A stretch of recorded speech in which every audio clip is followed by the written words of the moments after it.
ठरलं तर मग या मालिकेच्या 17 सप्टेंबरच्या महा एपिसोड भाग 2 मध्ये आपण पाहणार आहोत. अर्जुन सांगत असतो, बोला नक्की काय घडलंय ते बोला की, काय झालं होतं. आता मात्र प्रिया कन्फ्यूज होते. मी पोलिसांना काय स्टेटमेंट दिलं होतं आणि आत्ता काय सांगू, कारण खरी गोष्ट पूर्णपणे वेगळी असते आणि प्रियाला जे सांगायचं असतं ते असतं खोटं. प्रियाला खोटं बोलायचं असतं. अर्जुन म्हणतो, तन्वी बोला, आपल्याकडे ना वेळ नाही आहे. आता प्रिया गडबडते आणि म्हणते, हो मी आणि विलास काका ज्या वेळेला परत आलो त्यावेळेला मी पाहिलं की मधुभाऊ पैसे मोजत होते. याच्यावरती अर्जुन म्हणतो, अच्छा मधुभाऊ कुठे पैसे मोजत होते. प्रिया सांगते, मधुभाऊ त्यांच्या खोलीत पैसे मोजत होते. अर्जुन म्हणतो, मग तुम्ही कुठून आलात. याच्यावरती प्रिया सांगते, मी आणि विलास काका बाहेरून आलो आणि त्यावेळेला मधुभाऊ पैसे मोजत होते. अर्जुन म्हणतो, होल्ड ऑन, मग तुम्ही बाहेरून आलात, मधुभाऊ आतल्या खोलीत होते, मग तुम्हाला कसं कळलं की मधुभाऊ पैसे मोजत होते ते.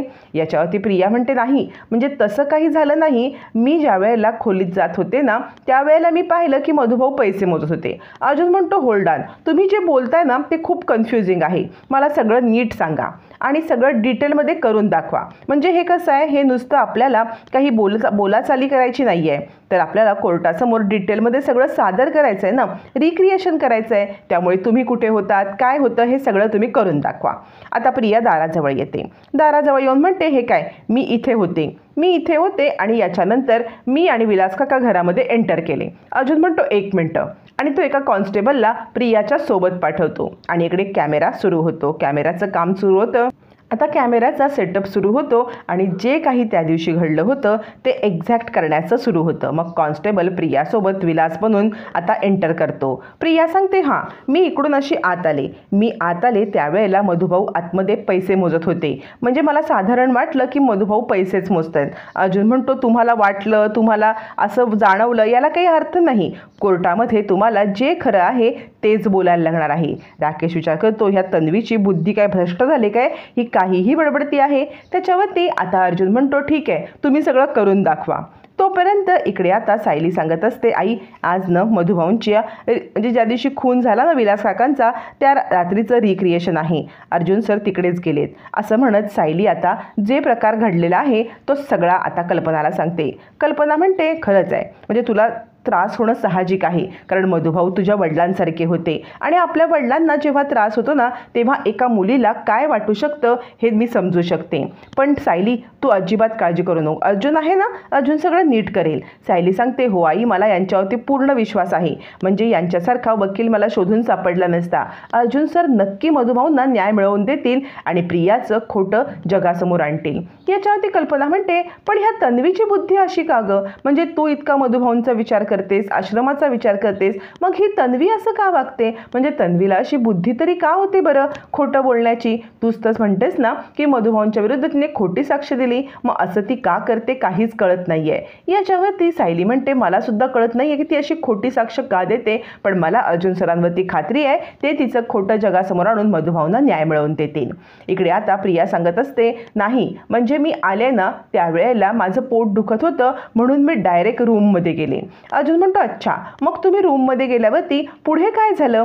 याच्यावरती प्रिया सांगते, माझं पोट दुखताना मी रूममध्ये गेले की थोडा आराम करेन, पण ना मी रूममध्ये आराम करायला गेले असता मला विलास काका आणि मधुभाऊ यांच्या भांडणाचा जोराजोरात आवाज ऐकू यायला लागला. अर्जुन म्हणतो, एक मिनिट, तुम्हाला आवाज ऐकू आल्यावरती मग तुम्ही काय केलं. त्यावरती प्रिया सांगते, मी न खोलीच्या बाहेर आले. खोलीच्या बाहेर आल्यावरती आता मात्र इकडे मला मधुभाऊ दात थोट खाऊन विलास काकांच्या अंगावरती चालून जाताना दिसले.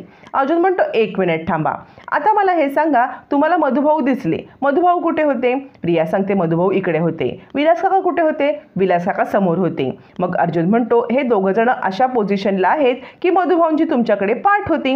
मग मधुभाऊंची तुमच्याकडे पाठ असताना तुम्हाला कळलंच कसं की ते दातोट खाऊन विलासवरती चालून झालेत ते.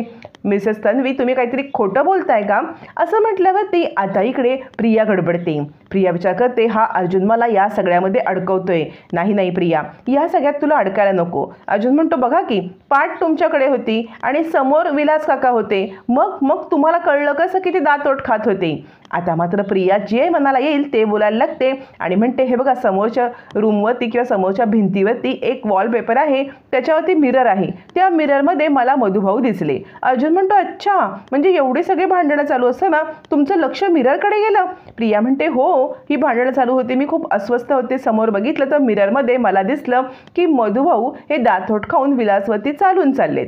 असं म्हणत प्रिया खोटं बोलते. त्यावेळेला अर्जुन म्हणतो, तन्वी तुम्ही खोटं बोलताय, कारण तुम्ही ज्या वेळेला रिक्रिएशन झालं ना तेव्हा हा वॉलपेपर तिकडे नव्हता. हा वॉलपेपर आत्ताच्या घडीला इकडे आणून ठेवलेला आहे, म्हणजे तुम्ही खोटं बोलताय हे निश्चित. प्रिया गडबडते, कारण तो वॉलपेपर तिकडे होता की नव्हता हे तिला काहीच माहीत नसतं. अर्जुनने याच गोष्टीचा फायदा घेत प्रियाला अचूक अडकवलेलं असतं. प्रिया म्हणते, मी तुम्हाला सांगितलं ना मला कोणत्या तरी आरशामध्ये ते सगळं दिसलं. याच्यावरती अर्जुन म्हणतो, मग तुम्ही काय केलं?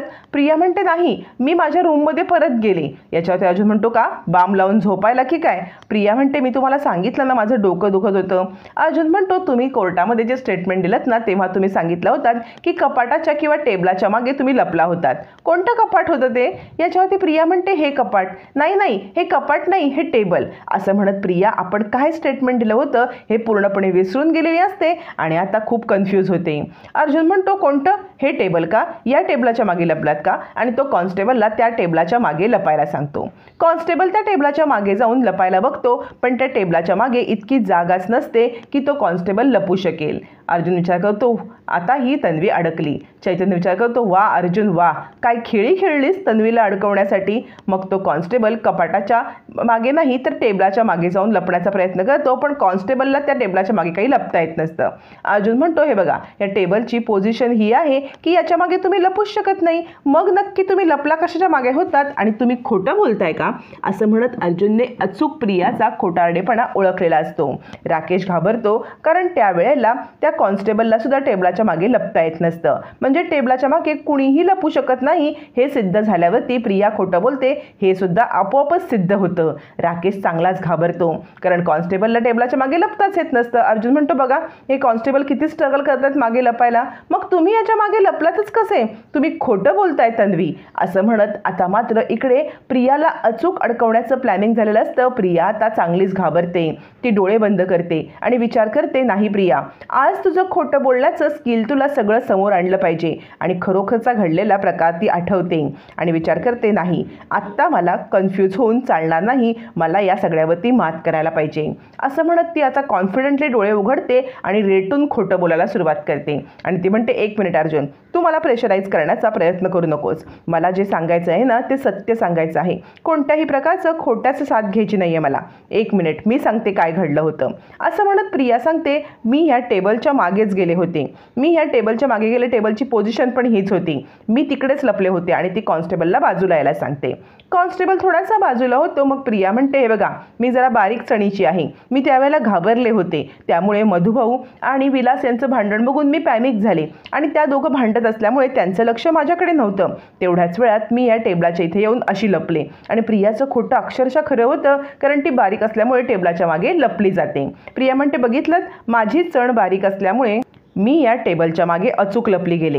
ह्या हवालदार थोडेसे मोठे आहेत ना, त्याला नसेल लपता आलं, पण मी इथेच लपले होते आणि मी जे सांगते ना तेच सत्य आहे. इथून मी पाहिलं की मधुभाऊ दातोट खात होते, विलास काकांवरती चालून जात होते आणि मग त्यांनी विलास काकांवरती बंदूक ताणून धरली. असं म्हणत प्रिया आता आपलं खोटं रेटून बोलायला लागते. अर्जुन विचार करतो, इतकं खोटं बोलण्याची ही कॉन्फिडन्स यांच्यामध्ये येतो तरी कुठून? आणि अचानक प्रियाने इतकं कॉन्फिडंटली खोटं बोलल्यामुळे आता मात्र अर्जुन थोडासा गडबडतो. पण तेवढ्याच हुशारीने तिचाच डाव तिच्यावरती उलटवत अर्जुन म्हणतो, ठीक आहे, तुम्ही मला एक सांगा, मग ज्या वेळेला मधुभाऊंची तुमच्याकडे पाठ होती तुम्हाला कसं कळलं की त्यांनी पिस्तूल रोखली ते? याच्यावरती प्रिया म्हणते, हे बघा मी पिस्तूल रोखली ते मला कळलं कारण विलास काका घाबरले होते. अर्जुन म्हणतो, अच्छा, पण त्यांची तुमच्याकडे पाठ होती ना, मग तुम्हाला कसं कळलं? याच्यावरती प्रिया म्हणते, मला कळलं नाही, मला विलास काकांच्या वागण्यावरून वाटलं की मधुभाऊ काहीतरी चुकीचं करतायत. याच्यावरती अर्जुन म्हणतो, मग मधुभाऊंच्या हातामध्ये ते पिस्तूल कुठून आलं? प्रिया म्हणते, मी सांगितलं ना त्यांची पाठ होती, त्यांनी कुठून आणलं पिस्तूल, काय आणलं मला माहीत नाही, कारण समोर ह्या वेळेला मिरर पण नव्हता, मी कशात बघणार होते. पण मधुभाऊ असे आले आणि हातात पिस्तूल घेऊन त्यांनी विलासवरती रोखलं. अर्जुन म्हणतो, मग अशा सिच्युएशनमध्ये तुम्ही घाबरून ओरडायला हवं होतं ना? प्रिया म्हणते, हो मी घाबरलेच होते, मी ह्या टेबलाच्या मागे लपले होते, पण ना माझ्या तोंडातून शब्दच फुटत नव्हते, इतकी मी घाबरले होते. असं म्हणत प्रिया आता एक बनावट कहाणी सगळ्यांच्या समोर आणत असते आणि पूर्णपणे केस पलटायचाच विचार करत असते. प्रिया सांगते, मी इथे लपून बघितलं की मधुभाऊंनी विलासकांच्या अंगावरती गोळी चालवली आणि फायनल स्टेटमेंट देऊन प्रिया मोकळी होते. आता मात्र सगळं रिक्रिएशन केलं जातं. 2 कॉन्स्टेबल, एक विलास बनतो, एक मधुभाऊ बनतो आणि विलास खुर्चीवर बसतो, मधुभाऊ गोळी झाडतात. हे सगळं रिक्रिएशन प्रियाच्या सांगण्याप्रमाणे केलं जातं. अर्जुन म्हणतो, आता नीट आठवून सांगा, तुम्ही मधुभाऊंनी पिस्तूल कुठून काढली? प्रिया म्हणते, मला खरंच माहीत नाही मधुभाऊंनी पिस्तूल कुठून काढली ते. त्यांच्याकडे ऑलरेडी असेल किंवा कुठून काढली असेल, माझ्याकडे पाठ होती. अर्जुन म्हणतो, ऑलरेडी यांच्या खिशात पिस्तूल होती का?